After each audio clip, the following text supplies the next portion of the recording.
Thank you, Michelle. And hello to everyone online.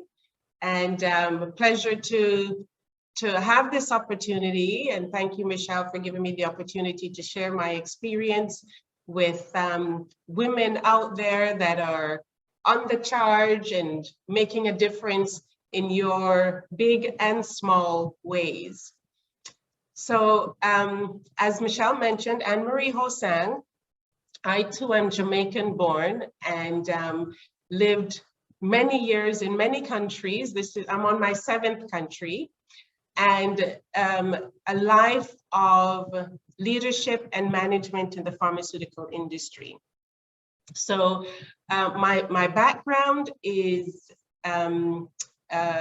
Bachelor's of Science in Microbiology and Biochemistry at University of Toronto.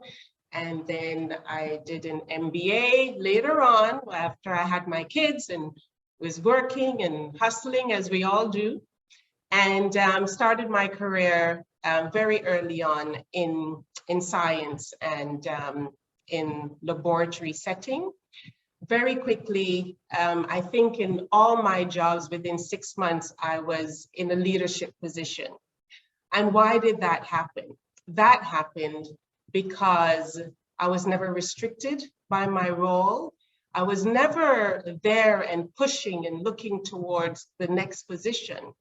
I just worked beyond and did what I needed to do to get the job done. And I took on responsibilities that weren't mine because it needed to be done. So very easily recognized my leadership capabilities and my leadership skills, and I was always there to help someone else, even my leaders or my colleagues, to make them look better. And when you do that, and when you work not just for yourself, but when you work for others and you're working to make the whole organization come together collectively more effectively, that's when your leadership shines. So you're muted. Anne-Marie, before you go any further, Yes. I'll allow the young ladies to come off of mute and introduce themselves, and then I'll ask you a few questions, and then I'll allow them to ask questions of you. Okay. So thank you for that introduction, Anne-Marie. Ete, would you like to get off mute and introduce yourself, please? Yes. Hello, my name is Ete. Ike. I am from Nigeria, and I finished my master's in human rights and humanitarian action, but I'm currently looking for a job. That's what I'm doing. Okay. Human rights and humanitarian action. Wonderful. Thank you, Ete. Nice to meet you. Nice to meet you. Emani? Hi, everyone. I'm also joining from work, so I'll kind of be in and out. But I am Imani Kelly. I'm in California right now, so it's the morning. I went to school and studied psychology, Spanish, and Latin American studies in Ohio. And I am currently working as a clinical research coordinator and looking at my next steps, most likely graduate school for public health, and then beyond that. Wonderful. Very nice to meet you, Imani. Hello?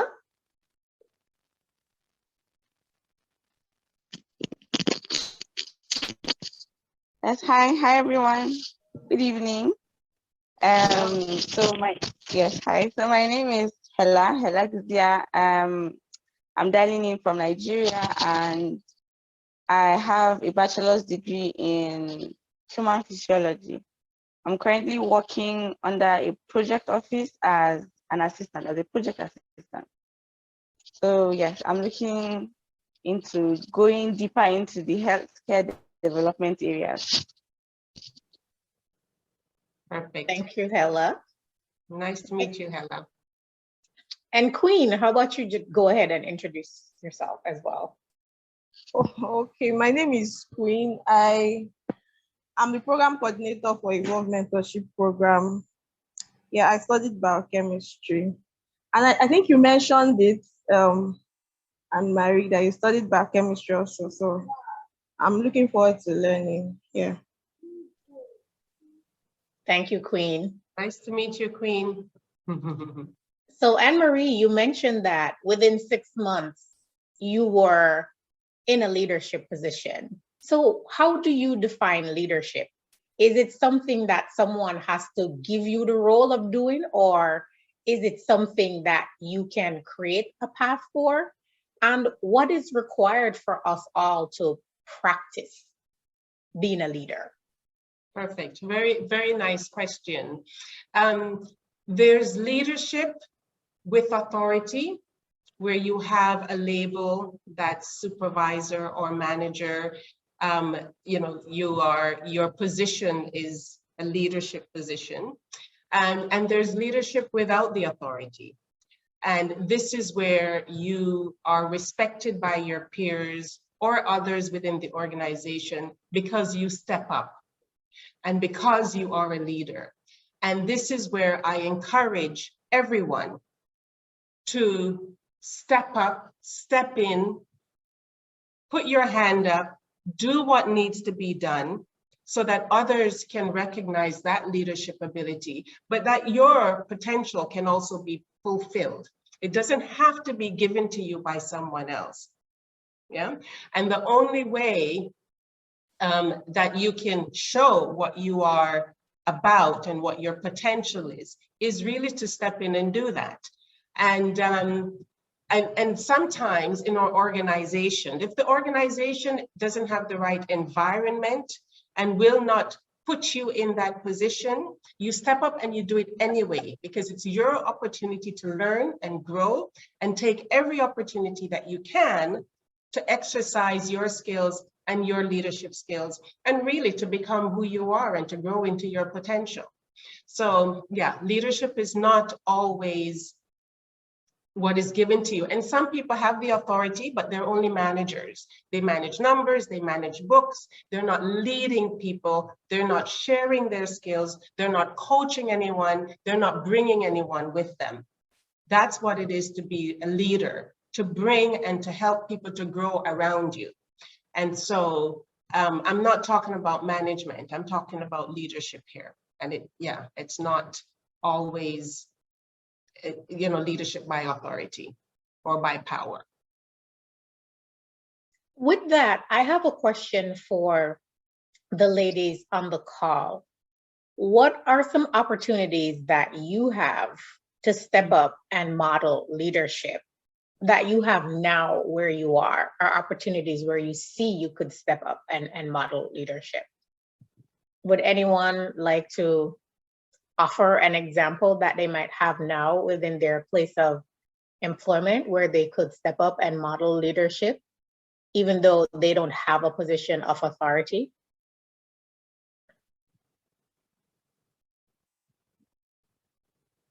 Hella, what about you?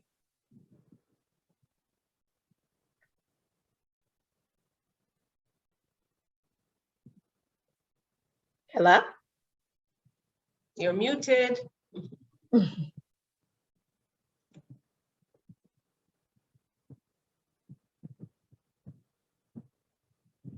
Well, if anyone here. any, Sorry, I'm okay, here. go ahead.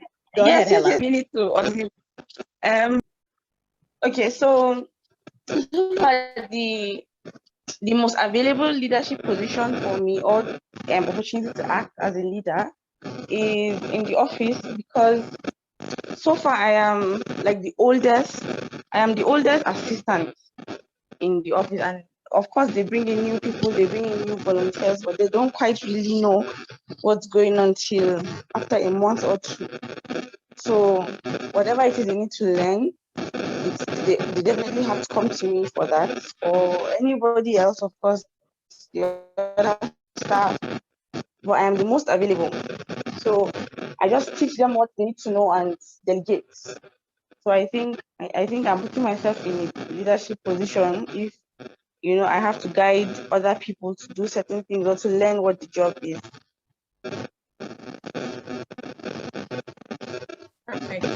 Perfect. Thank you for that, Hella.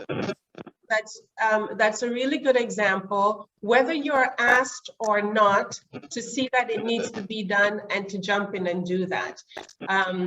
Not just for the juniors coming in, but if there's a gap, if the supervisor isn't there or manager isn't there, something needs to be done. The statement, when people say to me, oh, that's not my job, or it's not in my job description, my antenna just goes up when that happens, because you're a part of an organization.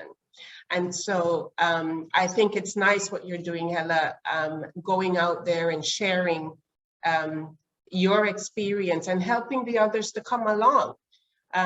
That's great. And making it comfortable for them to come to you at any time that they're not getting it or they need some help. Make it safe for them to come to you. I think something that you said, I'll read Imani's comment in a bit, about people who say, and I hear this a lot, and you say your ears perk up when you hear it, oh, well, that's not my job. That's not in my job description.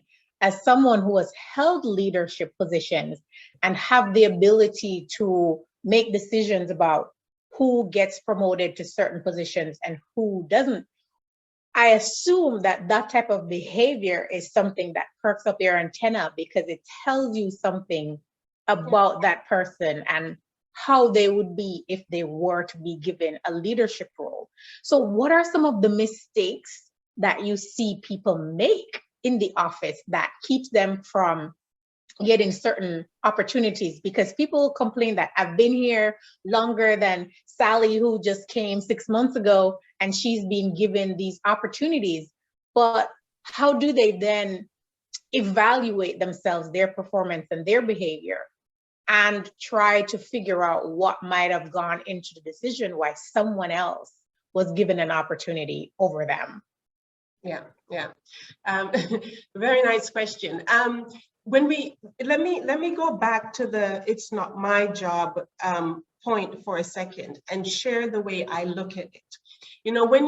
When you grow and go into more senior types of positions and more leadership positions, you need to show broader thinking. You need to show more strategic thinking and show that you're thinking of the whole organization. When you're just thinking with blinders on, you're not thinking of the whole organization.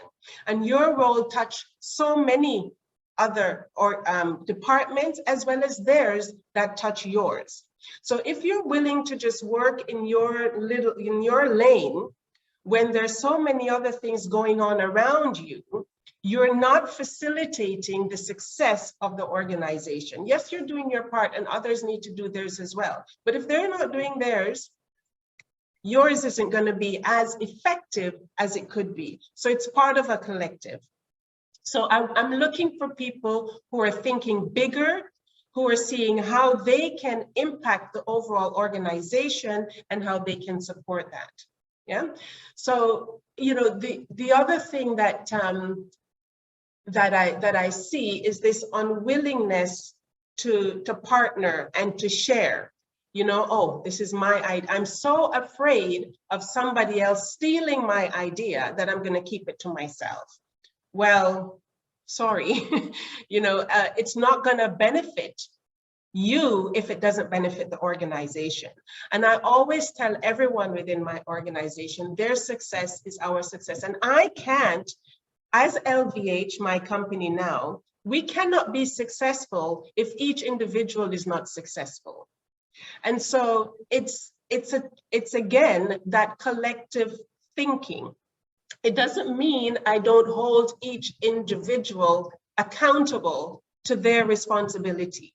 We all have a role to play. And yes, from a performance point of view, we will have tough discussions about that. Now, to the point of, oh, I've been here longer, I deserve the role versus someone else that comes in.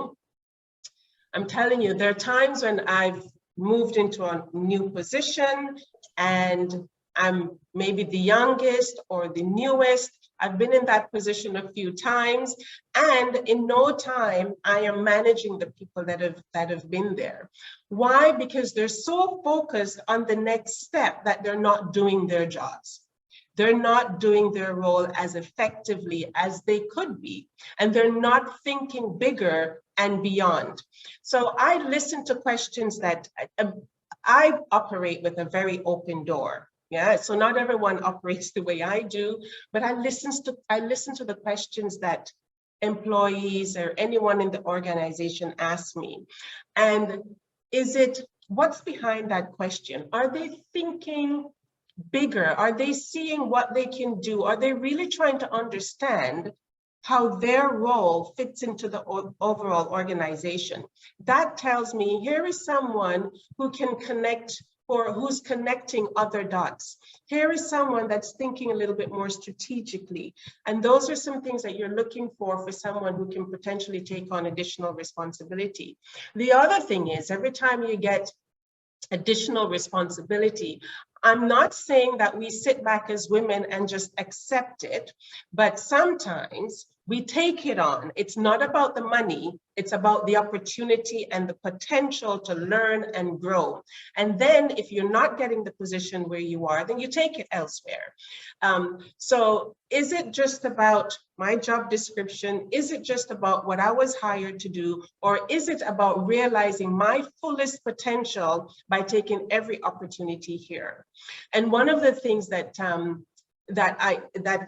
very successful is when I work in an organization, all the departments that touch my role, you betcha, I'm in there, I'm sitting down with them, I'm understanding their jobs, I'm understanding how I can make their jobs easier so they can make mine easier. And when they see that you care about them and they want to help you, they'll do everything back to help you. And before you know it, they're realizing how much you are facilitating and you're supporting their job. And that is the leadership that they're looking for. They start coming to you for help. Thank you for that. I would like to transition to a comment that Imani put in the chat box, and she says she's at work, so it's her way of communicating so that she doesn't have to come up. So she says, where I work now, I'm in a role where it is very flexible in terms of projects we take on and direction of those projects. So I've had the opportunity to offer my ideas as to research projects that would be valuable to my boss to be involved in and then help execute. I've had many opportunities to step up, and I think I've learned a lot that way. Now, as a woman in healthcare, are there any particular insights or strategies that one should pursue in the healthcare industry to stand out as a leader and to be seen and to be given more opportunities to advance? So now healthcare, when you say healthcare, and I want to understand what Imani does, are you in a corporate environment? Or when I say corporate environment, are you in more of a technical laboratory type of environment, or a hospital environment, or a business corporate environment, like a pharmaceutical company or something like that? Imani? Hospital, clinical environment. Clinical environment. Mm-hmm. Okay. So first of all, business is business, people are people. Yeah, hospitals need to make, they need to make money, they need to treat, they need to take care of their patients, and they need to do that with the money that they have available.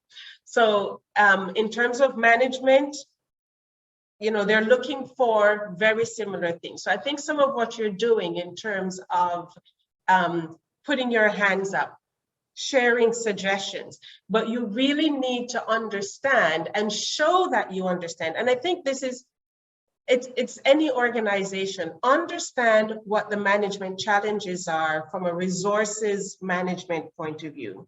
So financial management, and we see that sometimes in hospital settings, finances are tight, yeah, and you have to do so much with less, and you have to make trade-offs. How are those trade-offs being made? Are you making suggestions about the business management of what's going on? So your leader, your boss, your supervisor What are their challenges? Yeah, so they might love your suggestions, but they have so many other issues that they're dealing with today, and your suggestions may not be answering those questions. Yeah, and it may not be, so we have a lot of doctors that are put into senior leadership positions in hospitals, and they might not be the best placed. Sometimes they're not, because it's more of an administrative and numbers and tough decisions. I mean, I knew a doctor who had to have her receptionist collect the money from her patients because she just couldn't ask them for money. Yeah, and so what are the challenges within your department, within your organization? What's the challenge of that leader that you have? And where are your ideas going? Are your ideas going to what you like, and which is nice? Or are they saying, listen, I've seen an opportunity where we can save money, or we can do this with less?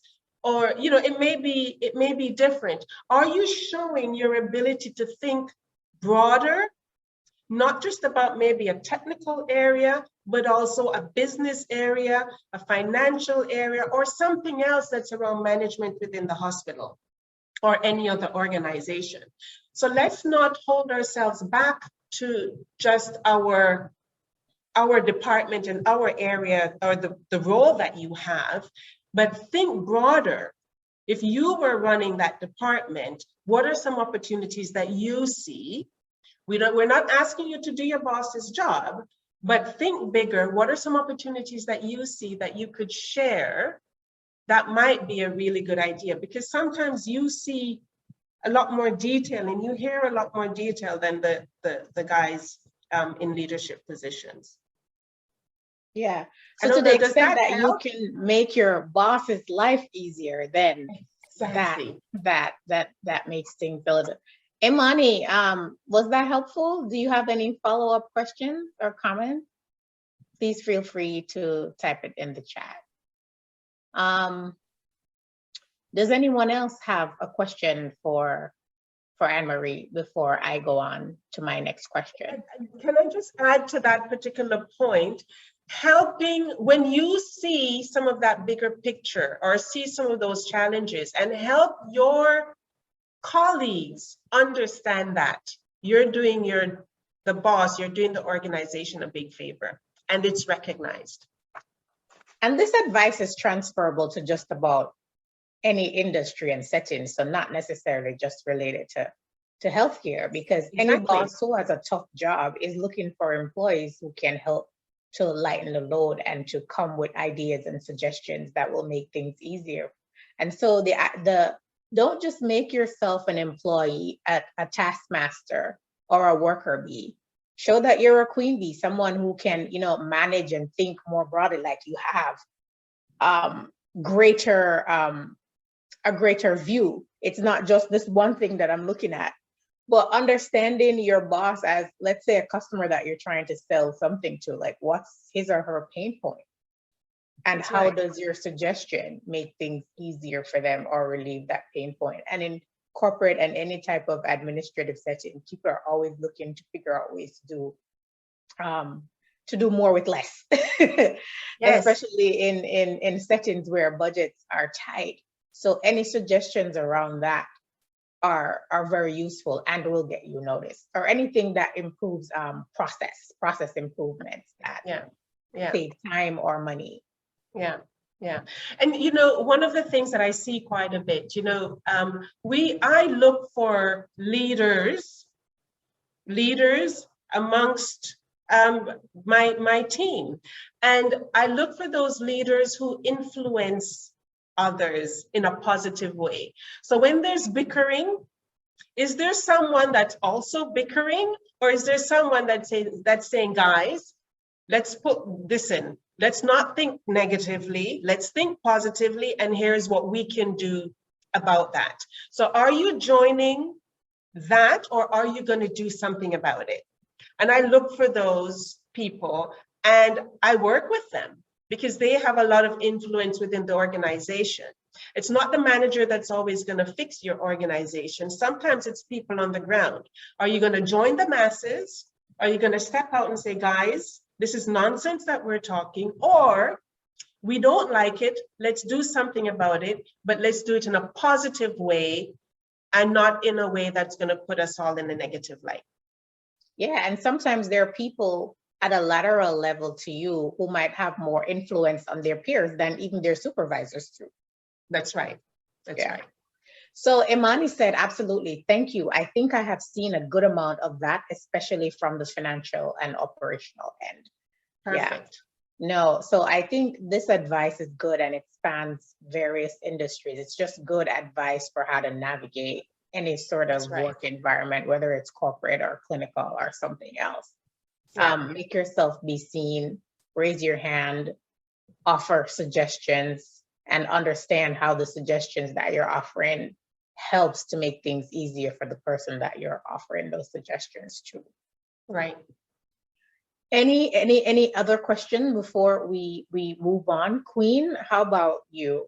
I know you're also you studied healthcare. Do you have any questions about leadership? And you stood up and took this job because Queen was a mentee in this program in one of the previous cohorts, and now she's working with us as a program coordinator. Do you have any questions for Anne-Marie, Queen? No, I don't have any questions yet. All right. I don't have any questions.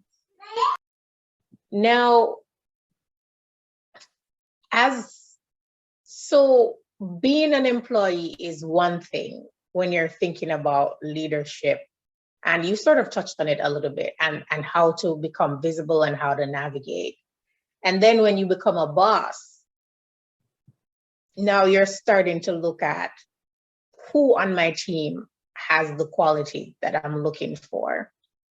So what advice would you give beyond what you've already given to people who are an employee now so that they understand, how should I navigate to ensure that, you know, I get noticed, I get visibility? And then also, how do you then, when you change roles, understand how to continue to relate to the people who are in the position where you are? Because sometimes we see certain people, they get into leadership roles and it's like, they switch, right? They switch up on you. And all of a sudden they start to behave in a certain way as if they forgot what it was like to be in that position. How do you manage the bend? Okay. So, you know, leaders are humans too. I'm human. You know, I love to have fun. I love to relax, but I'm also a hard worker. And so, but authentic leadership shows. I mean, you see it. You know when someone has moved from one position to the next and they've completely changed. First of all, you don't like that person anymore. That change, it's just not genuine, it's not authentic, and can be hypocritical. Yeah. So you're not going to win any favors. You're not going to be able to lead, because for you to lead, you need to bring people along with you. So be true to yourself, be authentic. Now, as women, sometimes we're put into a position and we think that position is so big and we're so overwhelmed. And as opposed to the guys that go, yeah, I've got it, I can do anything they give me to do, we tend to think twice and maybe we're not so confident. So the first thing I'm going to say for those who have gone into leadership is, someone identified something in you and the organization decided to put you in that position and to give you the responsibility. So embrace it, but also be human and be humble. And one of the biggest trust builders is to admit when you don't know and when you're wrong. None of us know everything. Nobody knows everything. And I think you really connect with the team when you say, guys, you know, I'm new at this. We're going to do this together. And I'm also going to learn from you, and we're going to work at this together. Yeah, because sometimes as a leader, and I tell people this, sometimes I'm at the front of the ship, sometimes I'm in the middle of the ship and I'm mopping the floor with everybody, and sometimes I'm in the back because I need to boost everybody. You need to be prepared to be there with your team. So what I look for in, amongst the employees to say, okay, this is the person, I'm going to watch this person. I like what I see. I love to see initiative. Yeah, I love to see people who speak up, even when it's something that's difficult to say, that they put their hands up and they speak up, because then I know you care. For me, opportunities and challenges mean it's an opportunity for us to improve something. So when someone's willing to speak up, I have a lot of respect for them, and I have a lot of respect for that. Some managers don't like that because they're insecure, okay? And that's fine, but be true to yourself is what I mean to say. Be true to yourself by speaking up about what is important and what you see. If they don't like it, they'll either grow to learn to grow and trust you, or you will take it somewhere else, and then they'll be sorry when you go. But and I don't say that lightly, that we're not going to work at our careers. It's not always easy. You do have people who are threatened, etc., but you also have people who will respect you when you speak up. So I look for that. And then I look for those who are team players. You go out, you touch, you feel, you talk, you support the rest of your team members. And like I mentioned, I look for those positive thinkers. I always look for people with the positive thoughts, because it says your attitude is right. Once you have the right attitude and it shows, you can work with it. You can learn, you can grow, we can teach you stuff, but you've got to have the right attitude. If you're in that negative morass of just going down, we don't have all the answers as the leader. A lot of the answers are going to come from the employees that are working in the organization and know what the problems are. Speak up, share the ideas, bring solutions. Don't just bring problems, bring solutions. Don't wait for the manager or the leader to have the answers all the time. You're there, think about it.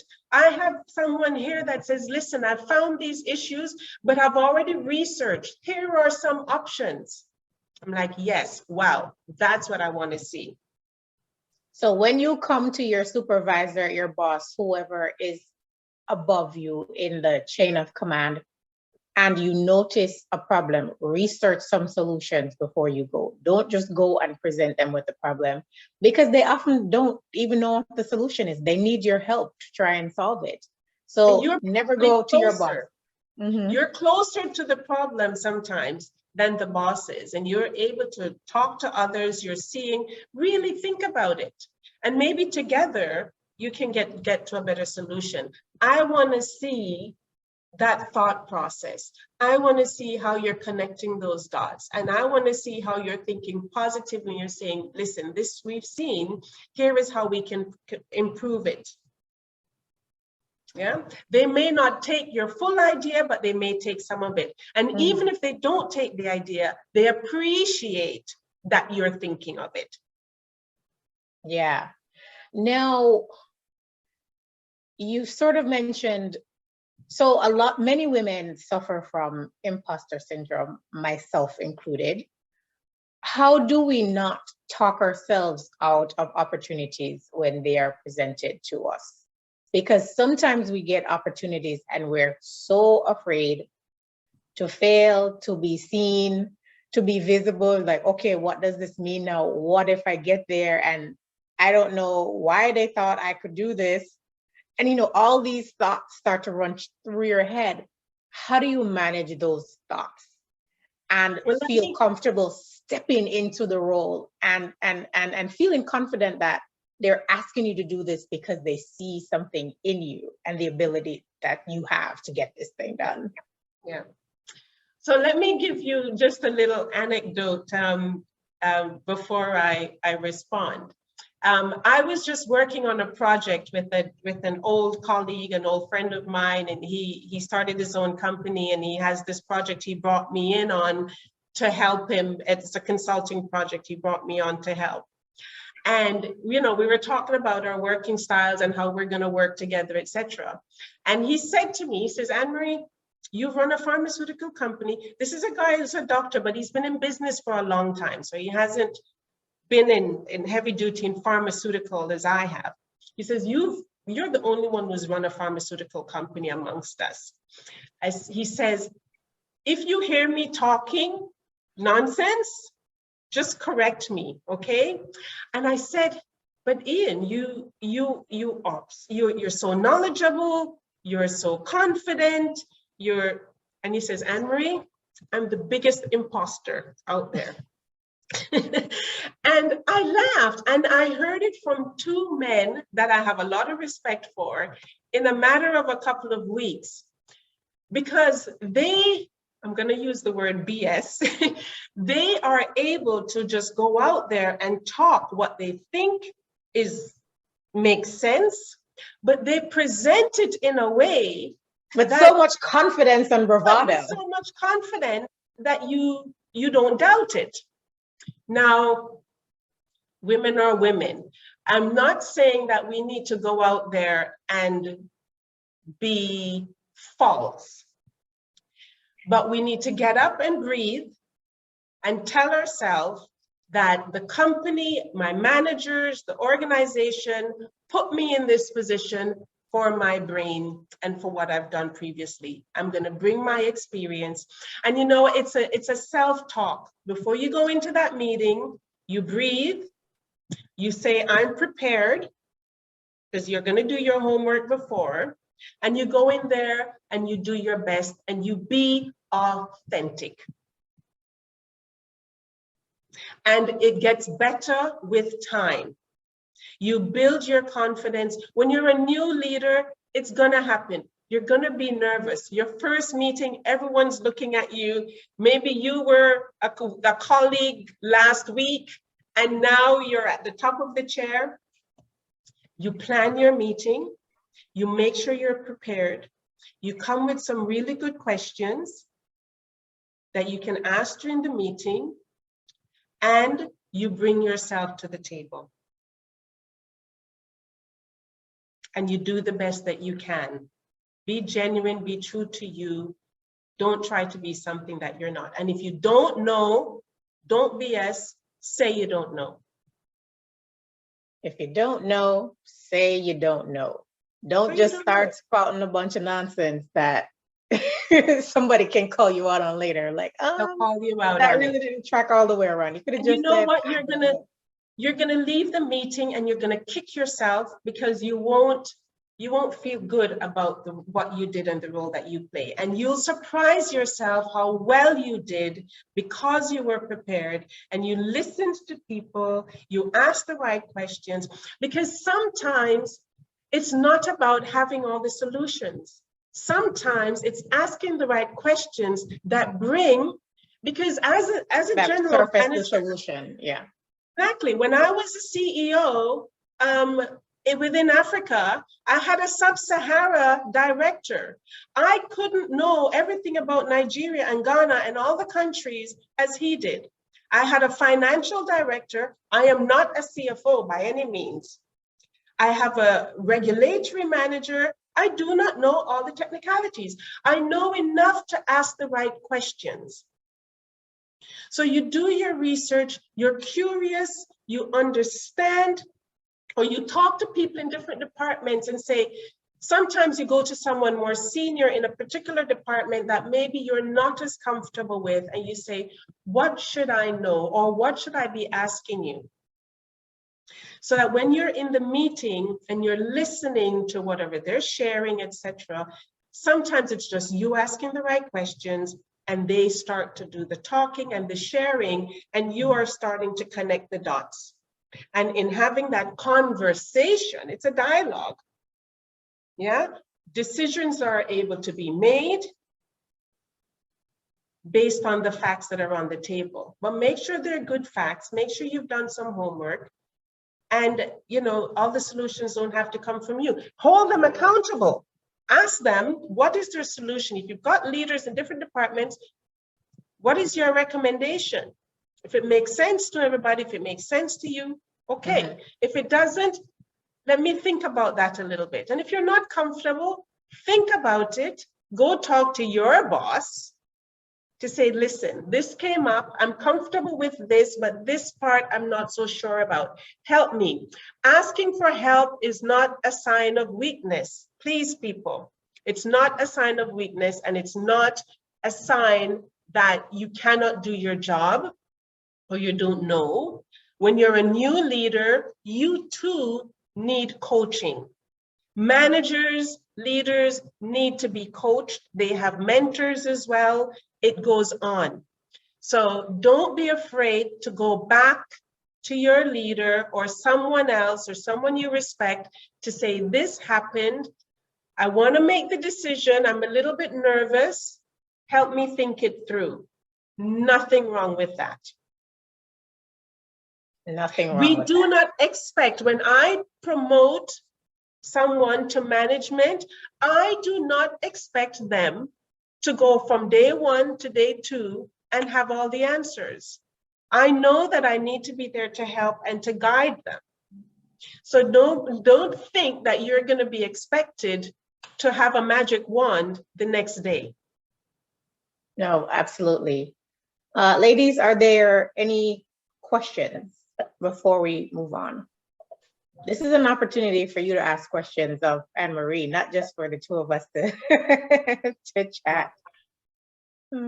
So if you have any questions or comments, let us know. Either come off mute or put it in the chat. Now, Anne-Marie, as we start to wind up, you didn't quite tell us about what you actually do. So we know you're in healthcare. So tell us a little bit about your career trajectory, what you've done across the various continents that you've worked on, and what you're doing now with Lignum Vitae Health. Okay. Well, I've spent most of my life in sales and marketing leadership in the pharmaceutical industry. With the company, I've moved from managing the Caribbean to Central America and the Caribbean to Brazil. I spent a lot of time in Latin America, and then I was asked to come to South Africa, where I took care of Sub-Saharan South Africa. So my Nigerian sisters, it was a part of my territory, and I've been there, and I love the energy of Nigeria. So I've been in senior leadership, running pharmaceutical business in various developing countries and emerging markets. I'm passionate about the emerging market regions. And just over 3 years ago, I decided I'm gonna leave corporate to start my own business, Lignum Vitae Health. Lignum Vitae means wood of life. It's Jamaica's national flower. And Lignum Vitae Health provides services to the pharmaceutical industry. So we're a contract sales and marketing company. We also consult, we do market entry analysis, and we're focused on Sub-Saharan Africa, but we will also eventually be in the Caribbean and maybe even Latin America. So that's what we're doing today. And I'm working on building the organization and learning, teaching, and developing people across the region so I can have Africans managing LVH in all the various countries around the region, but very professional, bringing them our experience from all our years in the pharmaceutical industry, bringing our experience so that they can provide this service to big multinationals, small countries, small companies as well throughout the region. Our objective is to contribute to life expectancy, to increase life expectancy, productive life expectancy in all our countries, because there's a direct link between the increase in life expectancy and increase in GDP. And I want us to impact our economies through health and through healthy, productive people. So that's what I'm doing now. And women plus health equals Wealth. wealth. Yes, yes. Focused on women's development, focused on women's health. I really believe that when we take care of women, women take care of the families, they take care of their sons, their husbands, their brothers, their sisters, etc. And so we're really also working on building a women's health focused arm. So we want products for women's health, but we also want to take it beyond just products and medicine, you know, skincare, taking care of ourselves, feeling good and confident when we go out there, taking care of ourselves on the inside, taking care of ourselves through mentoring and through upliftment and development. So, you know, your pap smears, your breast self-examination, learning holistically about taking care of ourselves as women and helping us to be more empowered when we're out there. Not that we're not concerned about the gentlemen in our organization and around us, but this is an area where we need to really support women, and this is something that I'm really passionate about, which is why I'm here today. Thank you so much for that, Anne-Marie. And just to recap a few of the gems that you shared, for women in organizations, or whether or not they're starting their own thing, wherever you are, you can show leadership at any position. Yeah. Do not be afraid to ask questions, stand up, be visible, make suggestions. Do not just bring problems to your superiors. Make sure that you have a couple options for them to explore. You don't always have to feel as if you know all the answers, especially when you're in a leadership position. Be comfortable asking good questions, and hopefully those questions will start to surface answers or information that will get you closer to the answer. Be authentic, but also do not self-talk yourself out of opportunities when they are given to you. Anything that I missed, anything that any of you ladies want to add to that, that was your takeaway? I would like to hear quickly from you, your takeaway from this conversation. If you can't come off mute, feel free to put it in chat. Ete, I'll start with you. Yes, actually, that was supposed to be a hand, sorry. I was going to say, like being not afraid to ask questions and also to give suggestions. I think that was my big takeaway, and also being authentic. Thank you. Mm-hmm. Thanks, That's great. So let me ask you, let me follow that up, Ete, for you. What can you implement anytime soon from what she just said? Where can you implement an opportunity to ask questions where otherwise you would have been afraid to do so? Well, I think because I'm currently working as a teacher, as I look for jobs, and I think one part of it was also bringing up solutions, because there's issues that I find in my teaching, and because I don't teach in a school, I teach with an independent consultant. So whenever I have issues, sometimes I just always complain to myself, but I'm going to try to bring up more suggestions to him on how we can solve the problems together. I think that's great. That's a great opportunity to start and to practice. Yeah. Thank you. Yeah. Queen has a question. She says, when you say be authentic, how exactly does one know if they're being authentic?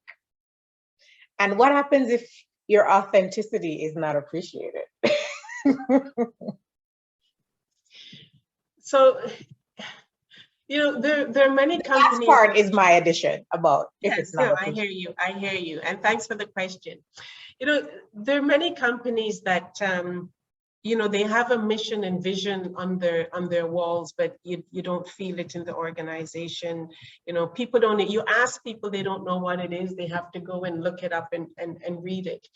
And we all talk about diversity and inclusion.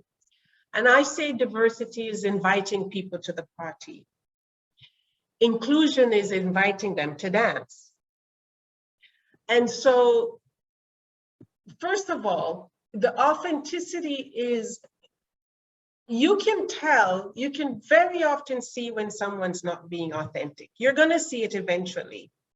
You know, they don't look you in the eye. You don't trust them. They don't treat people with respect. Or you can see when they're false. So you gave an example, Michelle, of somebody who was your colleague today with a certain personality, and next week, you don't know that person. That is not being authentic. We need to be real. We need to be human. Whether you're a leader or not, at some point, you're going to see that that person isn't being authentic. For yourself, when you go home, I talk about integrity to my people. And I always say, if there's something that you're doing or saying that you cannot tell your mother, you're not being true to yourself.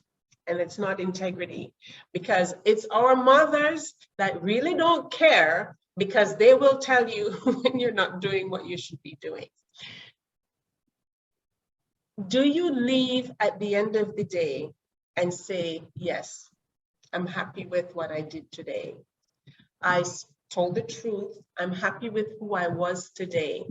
If you're not happy with who you were that day, maybe you're not being true to yourself, and you need to stop and reflect and think about it. You know, my partner, you know, he's a management consultant, and sometimes I ask him something about work and he goes into that consultancy mode and he gives it to me, and we always end up in an argument. But he always says, but I know you and you're going to implement it your way. So I listen, and I know that he has beautiful gems in there, but I would never implement the way he does, because that's not me and that's not my style.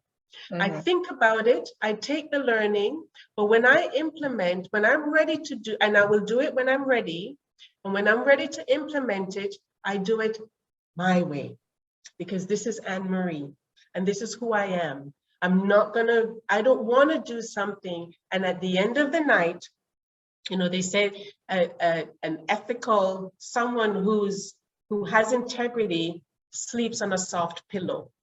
Because at night, when you stop and you think, was that me?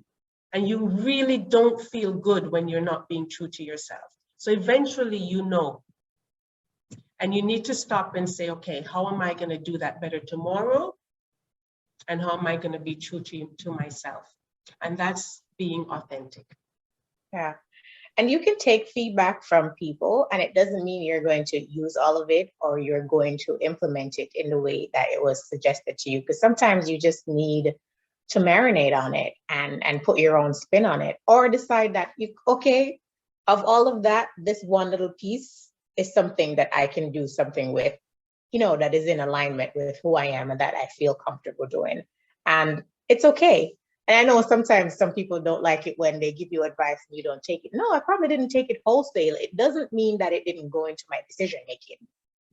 Right. But I'm going to do it my way, Right. not your suggested way. Right. But it impacted what I eventually do. Yeah.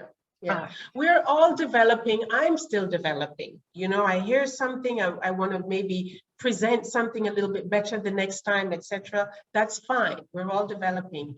But think about who you are and what you feel good about. If you leave a meeting and you look at the way you spoke to someone or the way you participated and you don't feel good about it, and you're the best person to judge that. If you don't feel good about it, you know. No, absolutely.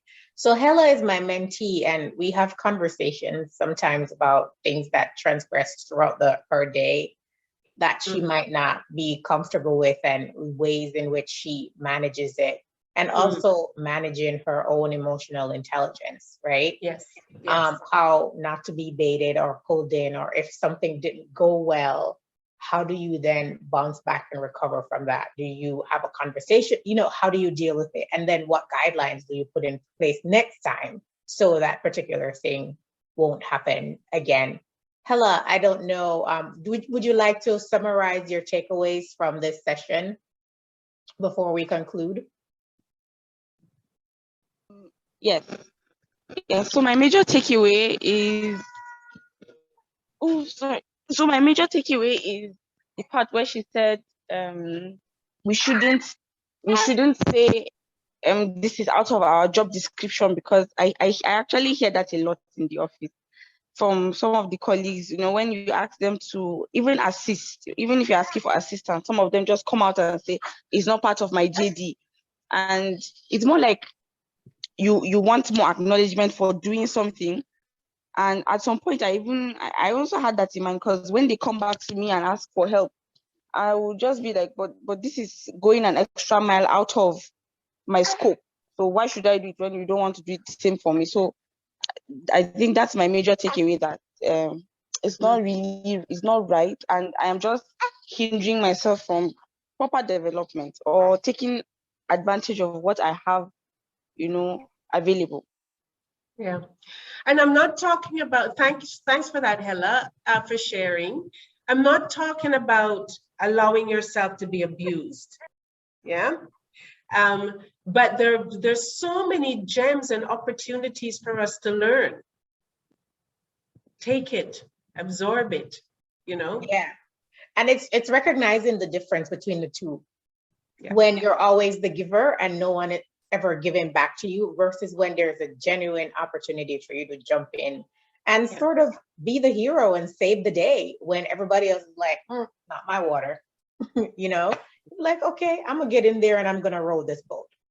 Yeah. And then you get, you become the one who is like, okay, I saw what you did there. So when things fall apart, this person can jump in and help put things back together. That's right. That's right. And the more you do that, they will recognize it. The ones that abuse it end up losing good people. The ones that recognize it, nurture, and you grow. Great, thank you. Imani, any takeaways before we conclude? Feel free to type it in the chat.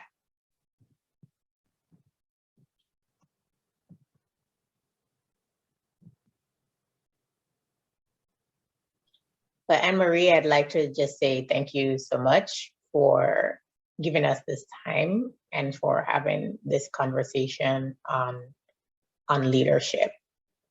And not just leadership from above, but leadership from beside, below, behind, wherever it is required to move whatever it is that's on the agenda forward. That's right. That's right. Thank you for that. You're Ladies, very welcome. I hope you learned some valuable lessons on leadership today. And Anne-Marie, once again, thank you. And I hope to talk to you again soon. And ladies, enjoy the rest of your weekend. Thanks, guys. Thank Thank you. you. Take care. Thank you so much. Bye. Bye, everyone.